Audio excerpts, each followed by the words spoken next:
दोस्तों नमस्कार। मैं श्यामनाथ यादव अम्बेडकरवादी। अभी बीजेपी सरकार का कहना है कि देश विकास कर रहा है। तो कैसा विकास कर रहा है और कैसे कर रहा है, इस बारे में थोड़ा सा आप लोग इस वीडियो में पहले देख लें, फिर आगे बात हो। जबकि भुखमरी के मामले में शायद पहले या दूसरे नंबर पर आ गया है। कहने को क्या लोग कर रहे हैं, देखें वीडियो में। बिल्कुल अच्छी नहीं है। ग्लोबल हंगर इंडेक्स 2022 के जो आंकड़े सामने आए हैं वो बेहद निराशाजनक है। भारत 6 पायदान नीचे खिसक कर 121 देशों में से 107वें स्थान पर पहुंच गया है। जाहिर सी बात है, खबर बुरी है। वैश्विक सूची में भारत दक्षिण एशियाई देशों में से सिर्फ युद्धग्रस्त देश अफगानिस्तान से बेहतर है। समझिए स्थिति कितनी विकट है। रिपोर्ट में आपको ये जानकर हैरानी होगी कि आर्थिक तंगी और भूखमरी झेल रहे पाकिस्तान और श्रीलंका भारत से काफी बेहतर रैंकिंग में दिखाई देते हैं। सिर्फ तालिबान शासित अफगानिस्तान देश ही इकलौता दक्षिण एशियाई ऐसा देश है जो भारत के नीचे है। इससे पहले भी साल 2021 में भारत की रैंकिंग काफी पीछे दिखाई गई थी। उस वक्त सरकार ने इन आंकड़ों को ही खारिज कर दिया था। ग्लोबल हंगर इंडेक्स की 2022 की सूची में भी भारत को प्रकाशकों ने काफी नीचे की श्रेणी में रखा है। भारत 121 देशों की सूची में 107वें पायदान पर पहुंच गया है। इससे पहले साल 2021 में भारत को 101वीं रैंकिंग दी गई थी। पड़ोसी देशों की बात करें तो पाकिस्तान, श्रीलंका, बांग्लादेश, नेपाल और म्यांमार को लगातार 99वें, 64वें, 84वें, 81वें और 71वें स्थान पर रखा गया है। हैरत की बात तो तब है कि ये सभी देश भारत से ऊपर हैं। 5 से कम स्कोर के साथ 17 देशों को सामूहिक तौर से 1 और 17 के बीच स्थान दिया गया है। भूखमरी और महंगाई से पाक की हालत पस्त हो चुकी है, लेकिन ग्लोबल इंडेक्स की सूची पर अभी भारत की ओर से कोई प्रतिक्रिया सामने नहीं आई है। लेकिन इसमें हैरत की बात यह भी है कि विनाशकारी बाढ़ के बाद भयंकर महंगाई और भूखमरी झेल रहे पाकिस्तान को भारत से बेहतर स्थिति में कैसे दिखाया गया। पाकिस्तान में बाढ़ 1/3 हिस्से को डुबा चुकी है। लाखों की संख्या में लोग बेघर हो चुके हैं। लाखों की संख्या में लोगों की मौत हो चुकी है। दाने दाने की मोहताज पाकिस्तान ने दुनिया से राशन की मदद मांगी थी।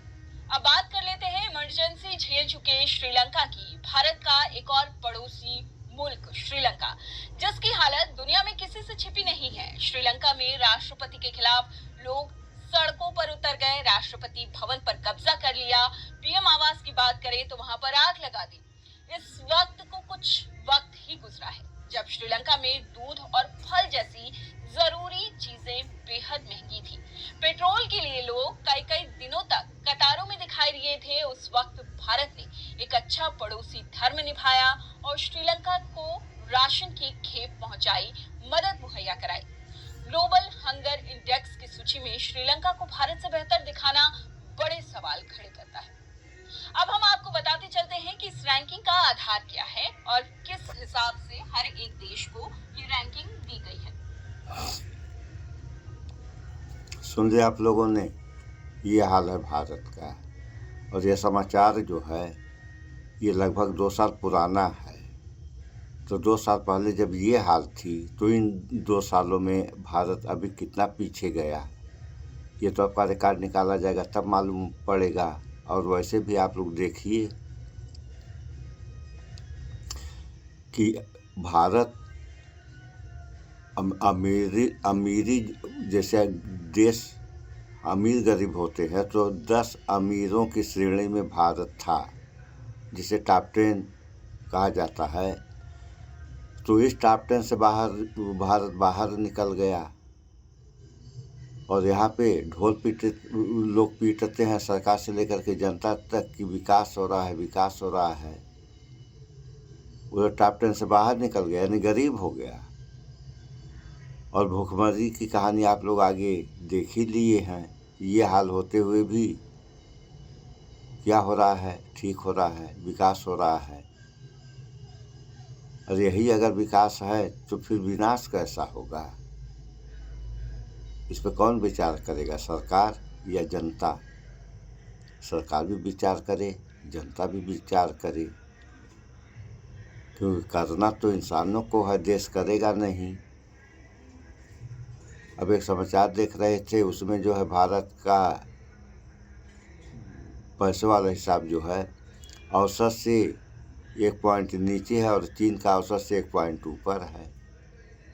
तो विकास दर चीन की अच्छी है, भारत की कैसे अच्छी होगी जब ये हाल है? रोजी रोजगार है नहीं। अभी शेयर मार्केट जो है न मालूम कितने अरबों का जो है उसमें नुकसान हो गया इस देश का। तो ये सब पैसों की भरपाई होगी कहाँ से? जो पैसा टूट गया उसकी भरपाई कहाँ से होगी? इन सब बातों पे कौन विचार करेगा?